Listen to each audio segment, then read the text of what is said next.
할렐루야. 앤젤라 헌트라는 사람이 쓴 유명한 동화 작가입니다. 새 나무의 꿈이라는 책이 있습니다. 이 책의 내용은 다음과 같습니다. 새 나무들이 꿈이 있었습니다.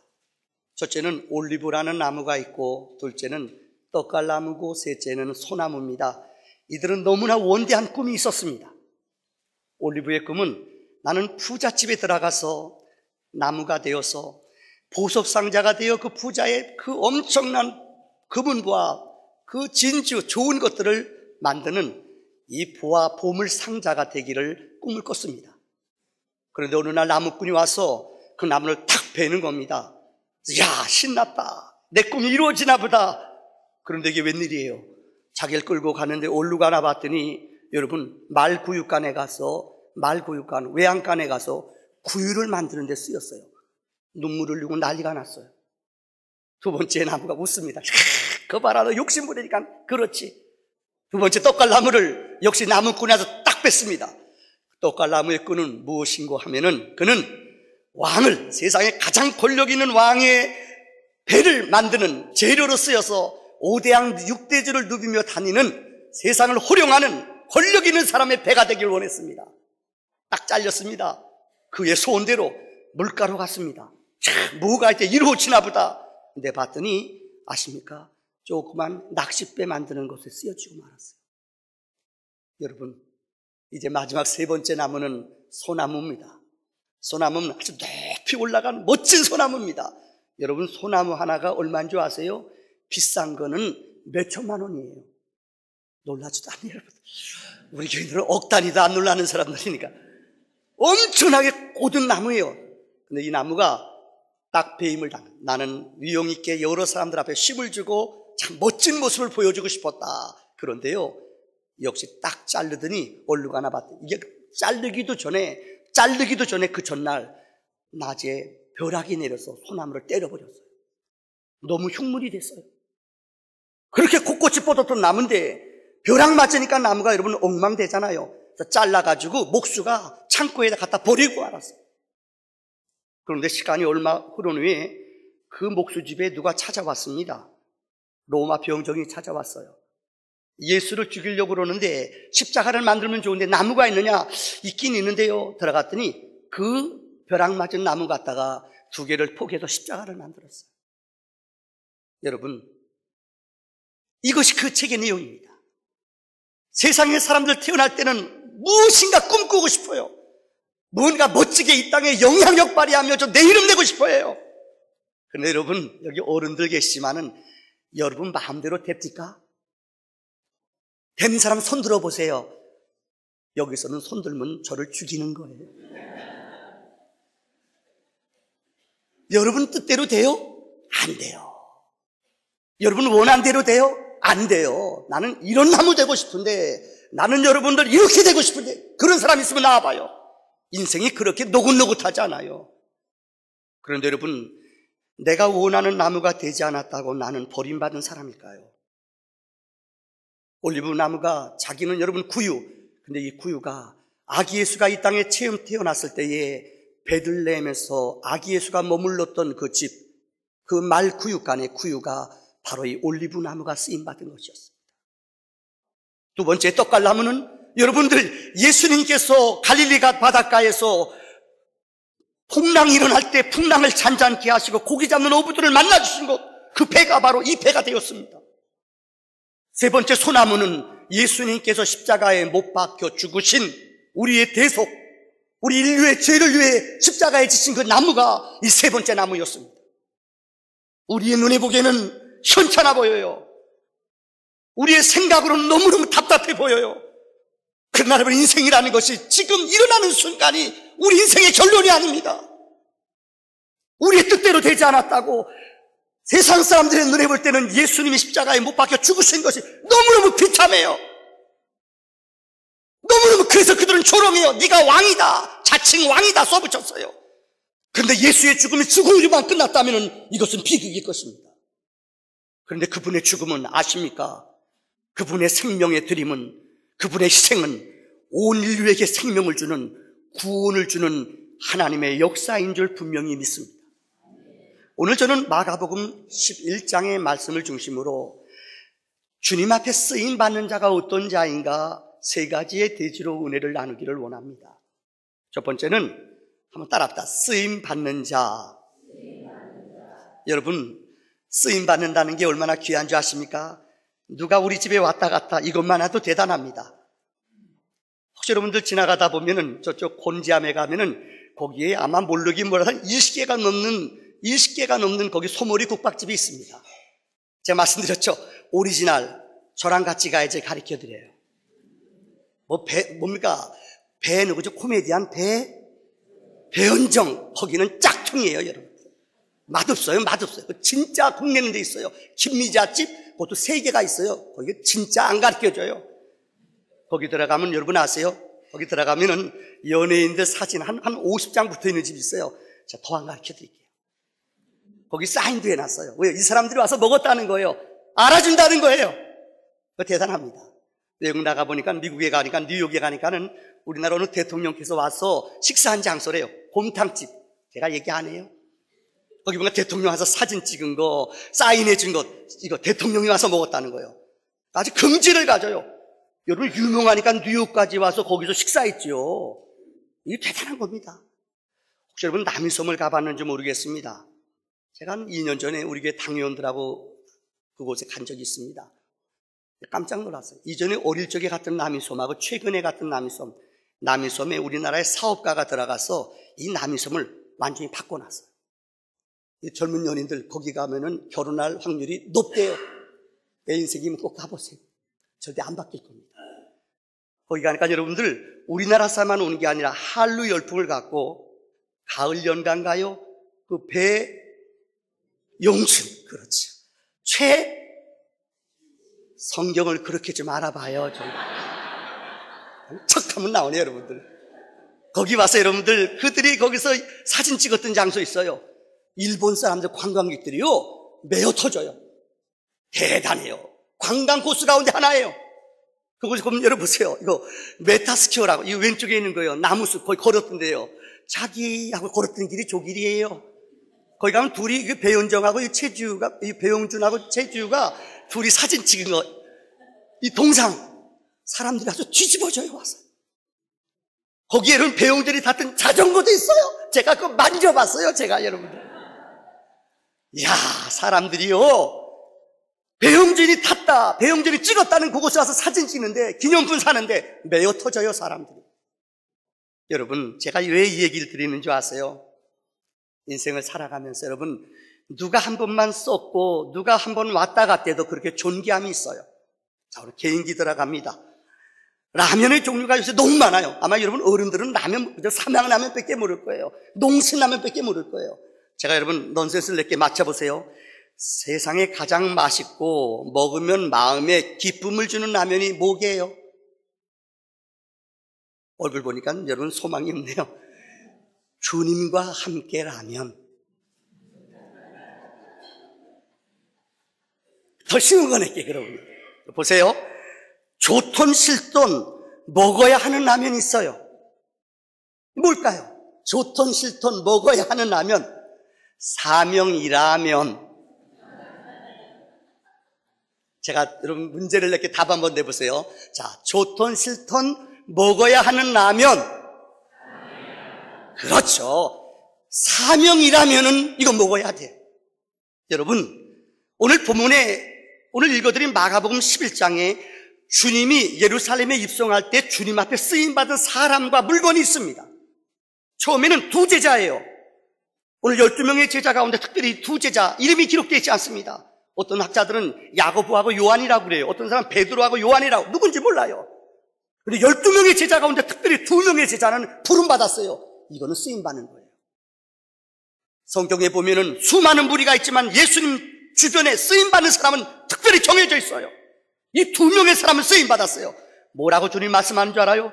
너는 벳바가에 가서 한 번도 타보지 않은 그 나귀가 있는데, 새끼가 있는데 그걸 풀어가지고 가져와라. 여러분 생각해 보세요. 이거는 죄송합니다만 도둑배짱이에요.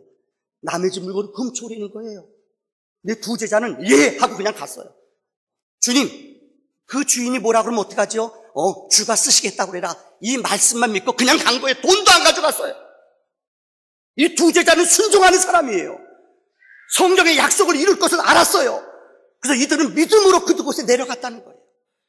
두 번째 쓰임받은 사람이 있습니다. 누굽니까? 나귀 주인이에요. 누가 왔는데 자기 나귀를 풀어가지고 가져가요. 당신 누구요? 이거 어디다 쓰려고 그래요? 그러니까 그분 제자들이 말했어요. 주님이 쓰십니다. 그러니까 그들이 아무 대답하지. 써라, 가져가라. 주님이 쓴다니까 아낌없이 내놨다고 성경은 말해요. 그 다음에 여러분, 짐승 가운데 아마 성경에 나오는 많은 짐승 가운데 가장 복되고 아름다운 짐승이 누굴까요? 나귀 새끼예요. 스가랴 9장 9절에 성경은 이렇게 530년 전에 스가랴 예언자는 이렇게 예언을 했습니다. 시온에 따라 크게 기뻐할지어다. 예루살렘에 따라 즐거이 부를지어다. 보라, 내 왕이 내게 임하시나니 그는 공의로우시며 구원을 베푸시며 겸손하여서 나귀를 타시나니 나귀의 작은 것 곧 나귀 새끼니라.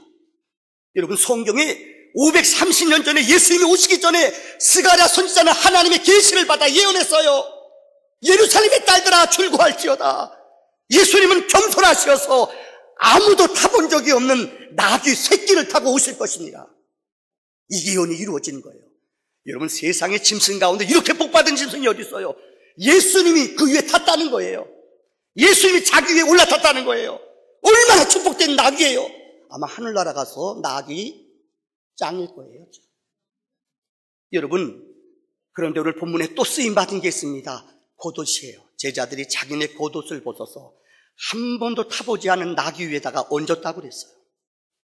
여러분, 예수님 그 나귀를 끌고 지나갈 때에 많은 무리들이, 이스라엘 백성들이 자기네 겉옷을 벗어서 예수님 지나가실 때 겉옷을 땅에 깔았다고 그랬어요. 이거 얼마나 귀한 거예요. 겉옷도 쓰임받은 거예요. 우리 주님이 쓰시면은 이거 쓰임받은 거예요. 더군다나 무리들이 말합니다. 다윗의 자손이요. 호산나, 호산나는 예수 구원자란 뜻이에요. 종려나무 가지를 흔들며 그들은 소리 불러 노래했다고 그랬어요. 호산나, 우리의 구원자요, 다윗의 자손이요, 우리를 구원할 자요. 그들이 손을 흔들었어요. 예루살렘의 입성을, 그들은 이 메시아가 자기네들을 구원할 어떤 힘을, 능력을 지닌 권세자로만 알았기 때문에 그들은 그랬다는 거예요. 여러분, 오늘 본문에 기록한 두 제자, 나귀 주인, 나귀, 겉옷, 종려나무 가지, 아니 목청을 가지고 그들은 마음껏 주님을 높였어요. 이들은 쓰임받은 자예요. 세상에 주님만 모셔도 이렇게 귀하게 높임받고 성경에 영원히 기록되는 이름이 됩니다. 여러분들, 최근에 피카소의 작품 가운데 황소몰이라는 작품이 있습니다. 여러분 보셨는지 모르겠어요. 이것은 피카소가 어느 고물상을 지나갔다가 이 영감이 딱 떠올랐대요. 고물상에서, 여러분들, 고물상은 물건들 나무 찌그러든 것, 망가진 것들 아니에요. 봤더니 자전거가 망가졌는데 자전거를 다 분해하는데 딱 보고 이 보니까는 자전거 안장이에요. 옆에 있는 것은 뭐 자전거 뭐죠? 이게 이 핸들이에요. 이걸 가지고 딱 만든 거예요. 이것이 황소몰이에요. 놀라지 마세요. 얼마 전에 런던에서 이것이 경매가 됐어요. 얼마에 경매되는 줄 알아요? 재료값은 이거 얼마일까요? 이거 뭐 10,000원도 안 될 거예요. 이거 중고인데요. 고물상인데요. 근데 여러분, 얼마에 팔렸는지 놀랄 준비하세요. 293억! 이 감동 없는 세대요. 좀 맞춰서 좀 놀라요. 이건 저를 약 올리는 거예요. 짜증나네요, 진짜. 다시요. 293억이요! 그렇죠. 너무 오바예요. 야, 여러분, 그 쓸모없는 1,000원짜리인데 피카소 손에 붙잡히면은 293억이 돼요. 그 피카소가 우리 집안에는 없어요. 여러분, 피카소 손에만 붙잡히면은 이 293억이 되는데요. 예수의 손에 붙잡히면은, 예수의 능력에 붙잡히기만 하면은, 예수님이 쓰시기만 하면은, 여러분, 어떤 무능한 자도, 어떤 연약한 자도 주님이 쓰시면은, 주님이 붙잡으시면 기적의, 생명의, 능력의 사람이 되는 줄을 믿습니다. 이게 주님이 쓰시는 기적입니다. 두 번째는 오늘 본문 2절과 4절에 이런 말씀이 있어요. 주님께서 매인 것을 풀어서 가져오라고 그랬어요. 우리 주님은 따라합시다. 매임을 풀어주시는 주님. 다시 한번 시작. 이 땅은 악한 원수 마귀는 우리를 어떻게 하든지 매이게 해요. 억압하게 해요. 이게 마귀의 속성이에요. 그러나 복음은, 하나님은 우리를 풀어주는 능력이 있어요. 여러분, 웃음 개인기 들어가겠습니다. 어느 영안실에 4명의 사람이 똑같이 웃으면서 죽어왔대요. 그러니까 죽을 때 웃으면서 주는 거 복입니다. 찌그리고 죽으면 이거 여러분 염할 때 이거 인상 별로 안 좋아요. 어떤 사람 막 찌그리고 죽는 사람도 있어요. 똑같이 병원에 4명이 실려왔는데 전부 다 웃으면서 죽었대요. 첫 번째는 왜 그랬느냐? 일생 동안 로또를 샀대요. 로또 나오기 전에는 여러분들 진짜 한 10만 원씩 매일 그런 사람도 드물어요. 로또. 근데 한 번도 당첨된 적이 없대요. 20년 만에 한 번 딱 된 거예요. 얼마요? 20억. 이분이 너무 좋아서 20억 하다가 심장마비로 죽었대요. 로또 가지고 좋아가지고 하다가 죽었대요. 그러니까 웃었죠. 웃다가 죽었어요. 두 번째는 누군가 하면은 서울대학교를 시험을 치렀는데요. 사수에서 딱 봤는데 대기번호 20번이에요. 근데요, 어떤 일이 있었는지 20번인데 된 거예요. 합격 통지 받고 너무 좋아가지고 하다 놀라서 또 죽었어요. 웃다가 죽었어요. 합격 통지서 받고요. 세 번째, 더 웃기는 사람이에요. 이 사람은 아세요? 워낙 스타 기질이 많아요. 불만 번쩍이거나 어디 사진 찍어 그러면 그런 사람 있죠. 대부분 우리나라 사람들은 사진 찍어 그러면 전부 다 이렇게 얘기하다가도 사진 찍어 그러면 전부 다 이렇게. 대부분 보세요. 사진 찍어 그러면 서양 사람들 찍어요 그러면 평소에 이렇게 있다가도 찡그리다가도 사진 찍으면 전부 다 이렇게 웃어요. 그거 잘 나와요. 여러분 무슨 말인지 이해가 안 될 겁니다. 이 사람은 워낙 스타 기질이 있어, 명예욕이 있어가지고 번쩍하니까 이 사람은 웃느라고 쭉 웃었어요. 김치! 그런데 보니까 벼락이 친 거예요. 벼락 맞아 플래시인 줄 알고 좋아하다가 벼락 맞아 죽었대요. 너무 인기 좋아해서 그래요. 네 번째 사람은 이건 실화입니다. 우리나라에서 진짜 장례식장에서 있었던 일이에요. 장례식 하면 우리나라 사람들은 모여가지고 밤새주고 슬퍼하잖아요. 그래서 이쪽에 모여서 고돌이도 하고 섰다도 하잖아요. 근데 솥다판이 벌어졌어요. 근데 여러분 얼마나 솥다판이 커졌는지 사람들이요 새벽 2시경 3시경 와 5번 나가리가 된 거예요. 했는데 싸고 또 나가리 5번 판돈이 이렇게 커졌어요. 근데 탁 여러분 저는 섰다 잘 모릅니다. 오해하지 마세요. 여러분에게 은혜를 끼치기 위해서 봤는데 어머나 여러분 이 사고라가 베이는 거예요. 산이 베요. 38 광땡 우와 하다 놀라가지고 자빠졌는데 심장마비가 온 거예요. 병원 응급실에 옮겼는데 화토장 쥐고 죽었어요. 진짜 우리나라에서 있었던 일이에요. 여러분 웃은 얘기 같습니다만은 제가 열거한 사람들 보세요. 로또 돈이에요. 여러분들 학교요? 지식이에요. 여러분들 인기 사진 찍으면 무슨 사진만 찍으면 무조건 플래시만 터지면 무조건 얼굴 내는 사람이 있어요. 명예 좋아하는 사람이에요. 인기 좋아하는 사람들, 쾌락 좋아하는 사람들, 이 쾌락 잡기 좋아하는 사람들. 죄송한 얘기입니다만은 그 귀한 것들, 그 우리가 좋게 여기는 것들 아십니까? 이것들은 우리의 삶을 매이지 영원하게 우리의 삶을 변화시키지 못해요. 혹시 여러분들 인생을 살아가면서 돈의 노예가 됐거나 명예의 노예가 지식의 노예가 됐거나 여러분들 세상에 여러분 쾌락의 노예가 되어 살아가지 않습니까? 주님은 고난주간 우리에게 말씀하세요. 이 세상에 너희를 얽매이고 있는 너희를 영적으로 억압하고 있는 것들에서부터 풀어지라. 주님은 여러분 매여있는 나귀를 향하여 풀어서 가져오라고 그랬어요. 우리의 신앙은 풀어져야 됩니다. 그래서 주님은 말씀했습니다. 이 땅에서도 풀려야 하늘에서도 풀린다고 그랬어요. 이 땅에서도 매어야 하늘에서도 매인다고 말씀했어요. 풀리는 기적이 없이는 우리 안에 참다운 자유와 행복이 없습니다. 이 영국의 유명한 요리 작가인 이 엘리엇이라는 사람이 유명한 5가지 현대인들의 감옥을 얘기했습니다. 그 첫째 감옥은 자기 사랑의 감옥이에요. 가만히 보세요. 이름은 좋아요. 근데 많은 사람들이 자기 사랑, 에고이즘, 자기를 사랑하는데 너무너무 집착해요. 여러분 가만히 살아가면서 보세요. 애를 아끼고 애를 공부시킨다고 해서 혹시 여러분의 부족함을 채우려고 하는 거 아니에요? 어떤 심리학자는 내 부족함을 채우느라고 막 고통 준대요. 애들이 힘들어한대요. 혹시 여러분들 남편을 사랑한다는 말을 되지만은 너무나 내가 부족한 걸 채우려고 너무 집착하지 않아요? 자기중심적으로 자기 사랑에 빠진 사람들은 어떤 일에 너무너무 집착을 해요. 애들이 신음하건 힘들어하는 걸 몰라요. 이게 자기 사랑 빠진 감옥이에요. 두 번째는 이 근심의 감옥이에요. 얼마 전에 말씀드렸습니다마는 어떤 이 사회학자가 사람들이 염려하고 근심하는 것들을 조사해 봤대요. 그랬더니 대부분 우리가 지나간 것들 가지고 여러분 후회해요. 아우 내가 왜 거기 떨어졌지? 아 내가 왜 승진이 안 돼? 이거 지나간 거예요. 이것에 거의 집착하는 게 70% 80%래요. 앞으로 될 일 이건 어떻게 될지 몰라요. 비가 많이 오면 어떻게 이런 걱정하는 것 이건 나랑 내가 힘쓰고 내가 애써 이럴 게 하나도 없대요. 이게 96%래요. 진짜 내가 걱정하고 염려해서 해결할 것은 4%밖에 되지 않는데요. 그래서 바울은 디모데서에 우리에게 이렇게 말했습니다. 하나님이 우리에게 주시는 것은 두려워하는 마음이 아니라 오직 능력과 사랑과 근신하는 마음이다. 바꿔 말하자면 마귀는 어떻게 하든지 우리에게 염려하게 해요. 이루어지지 않은 일 근심하게 만들어요. 도대체 이루어질 수 없어요. 근데 망상 속에 그곳에 억압되어 우리의 생각을, 우리 마음을 두려워하며 염려하며 많은 사람들이 살아가요. 여기서 벗어나야 돼요.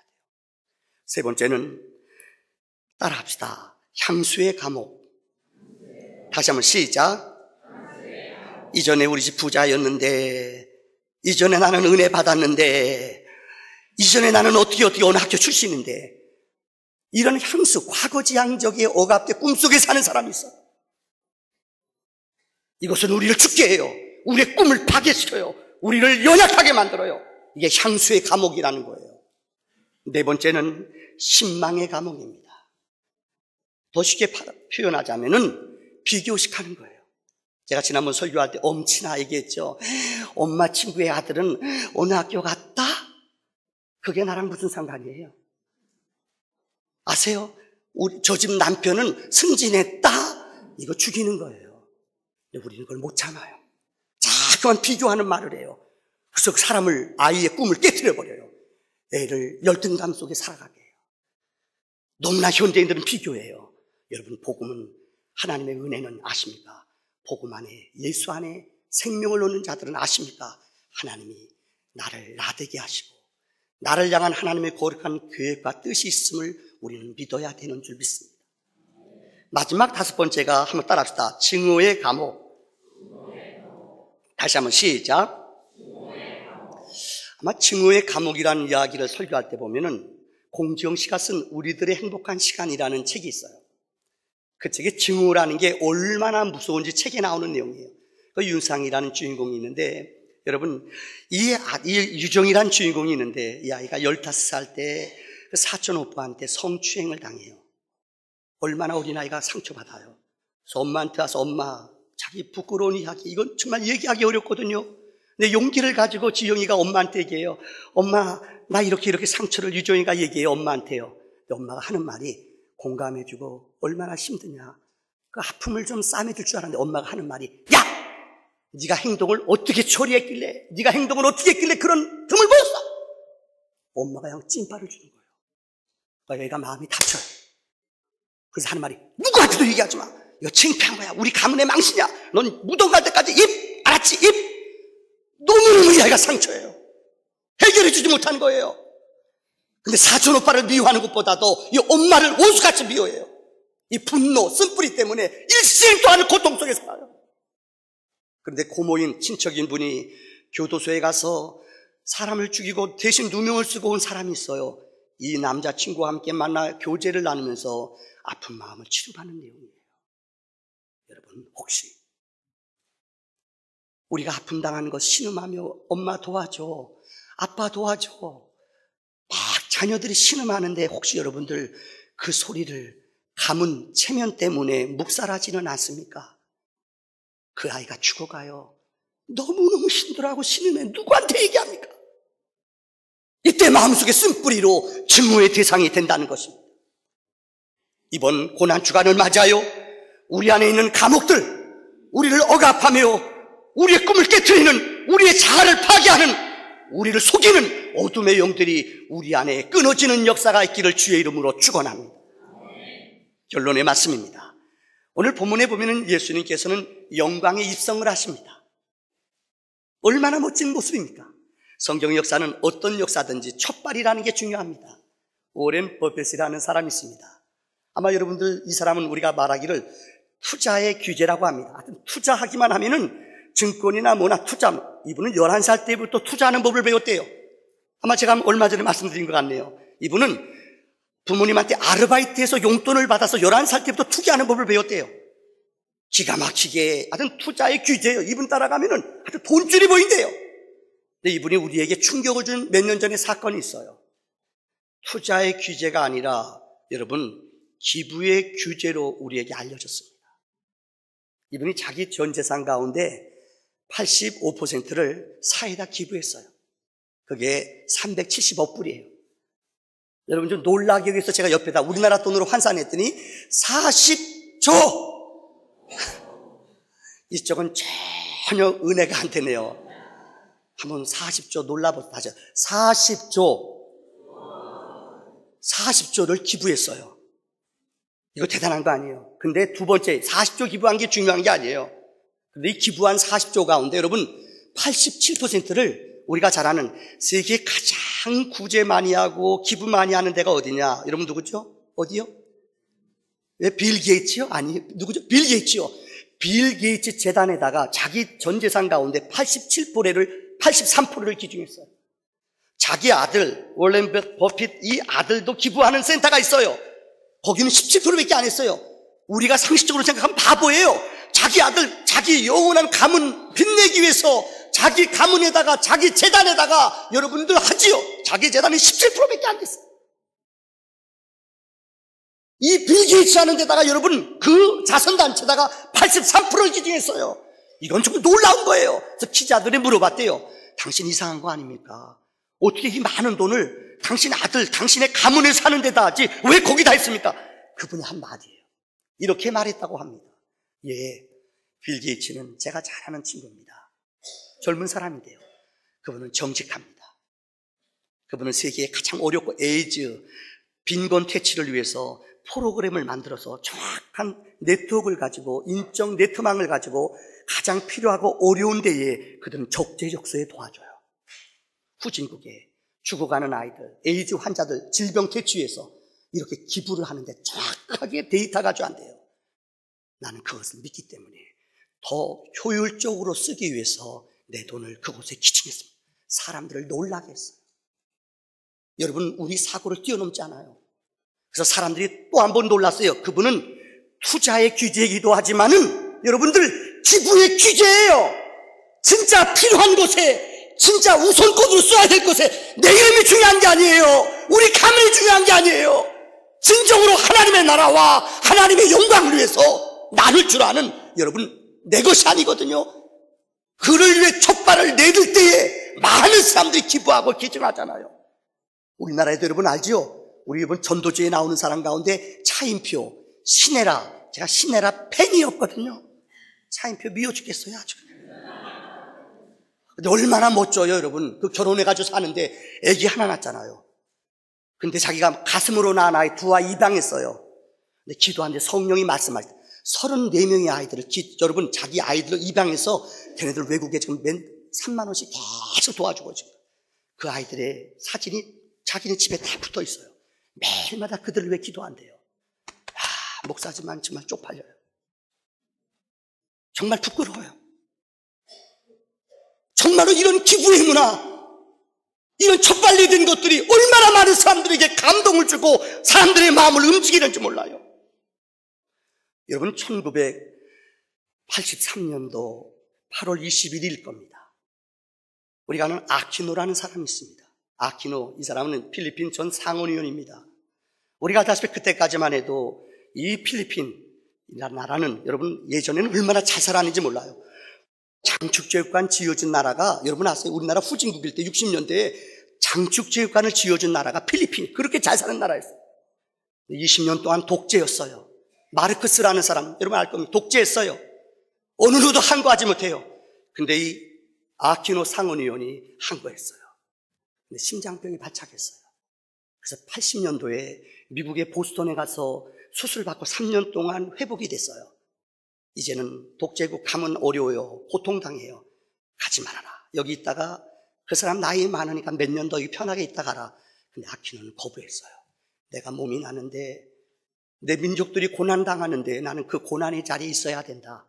그는 굳고 몸이 회복되자마자 고향으로 돌아갔어요. 마닐라 공항에 도착해서 비행기 출역해서 내리는 순간 저격범들이, 나중에 알려졌습니다. 마르크스의 부하들이 내려오는, 그 트랙에서 내려오는 순간 저격해서 죽었어요. 그는 죽어가면서 내 조국의 자유를 위해 나는 몸을 드린다고 얘기했대요. 여러분, 누가 봐도 세상적으로 그분의 입성은, 그분이 그 나라에 들어와 죽는 것은, 이거 누가 봐도 이거는 여러분 세상 사람들이 봐도 개죽음이에요. 사람들은 그렇게 말할 수 있어요. 그러나 그분에게는 정신이 있었고 나라를 사랑하는, 발걸음을 떼는, 내가 죽어야, 이 땅에 내가 피를 흘려야 기적이 일어난다는 걸 알았다는 거예요. 그는 그 땅에 와서 여러분 꿈도 펼치기 전에 그는 죽고 말았어요. 그의 2년이 지난 후에 아십니까? 호라선 아퀴노라는 사람이, 그 부인이 그 나라의 대통령이 됐어요. 지금 여러분 15대 대통령이 있는데, 이 15대 대통령 바로 노이 아퀴노 3세가 이 사람의 아들이에요. 여러분 아십니까? 20년 동안 철통, 20년 동안 정말 엄청난 독재가 심했던 그 필리핀. 그런데 아퀴노의 피 흘림과 죽음이 이 땅을 변화시키는, 민주화로 바꾸는 기적의 첫 발걸음이 되었다는 것입니다. 예수의 발걸음도 마찬가지입니다. 아퀴노는 필리핀을 변화시키는, 그 땅을 변화시키는 기적을 이뤘지만은, 예수 그리스도의 입성은, 예수님의 죽으심은, 예수님은 죽기 위해서 여러분 예루살렘에 입성하셨어요. 십자가를 지시기 위해 예루살렘에 입성하셨어요. 그분의 죽음은 예루살렘만을 위한 죽음이 아닙니다. 온 인류를 위한, 저주받아 영원히 하나님과 원수되었던 우리를, 범죄하여 죽은 영으로 여러분 사탄의 밥이 되어 살아갔던 우리들을 구원하기 위해서 그분이 십자가에 죽으셔야 됩니다. 그분은 죽기 위해 이 땅에 오셨습니다. 그분의 죽으심은, 그분의 피 흘림은 우리에게 구원을 주시는, 우리에게 생명을 주시는, 우리에게 평안을 주시는, 우리를 치료하시는 거룩한 생명이요 기적의 발걸음인 줄 믿습니다. 여러분 보세요. 이거 다 같이 읽어봅시다. 시작. 예수의 입성은